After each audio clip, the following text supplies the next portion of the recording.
Tai vat, Mauzerį, negali ilgiau negu 3 dienoms žmonos vienos palikti. Čia ta prasme, kad Bunkus pradingo kažkur 3 dienoms ir grįžęs namo rado tik tai šeimos šukes. Jūs tai turit savo omeny? Jūs žiūrėkit labiau į užupio angelo pusę. Artūras Zuoka išskrido tik tais į Ameriką, o tam tarpu jo gražuolė, simpatiškoji ilgakasė Agnė Zuokienė ėmė jį ir iškeitė. Į ką, į Bunkų? Blogiau, į socialdemokratus. Grįžta Zuokas iš Amerikos namo, o ten raudona ponia Lady in Red. Paliko žmoną liberalę, grįžo, randa ją nuėjusią į kairę. O čia nebus kartais kaip Italijos mafijoje. Miestas praskolintas, skolas gražinti jokių šansų. Tai Butkevičius paėmė Zuoko žmoną kaip įkaitę. Ne. Zuokienė pati pasuko į kairę.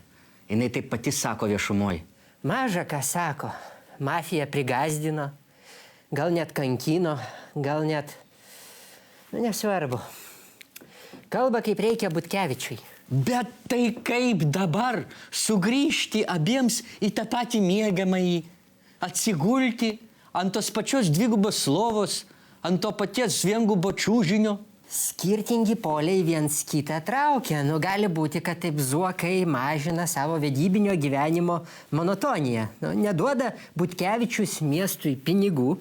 Tai Zuokas ir sako, aš vakare tuos socialdemokratus, suprantat mintį. Suprantu tikrai. Oi. Kaip sakoma, nuo zokizmo iki mazokizmo vienas žingsnis tik tais. Gerai, kad vat mūdu su jumis lovai vienoj gulim viengubai. Ir vargo nematom, nes abu balsuojam už Graužinienę. Ar jūs jau už ką nors kitą balsuojat?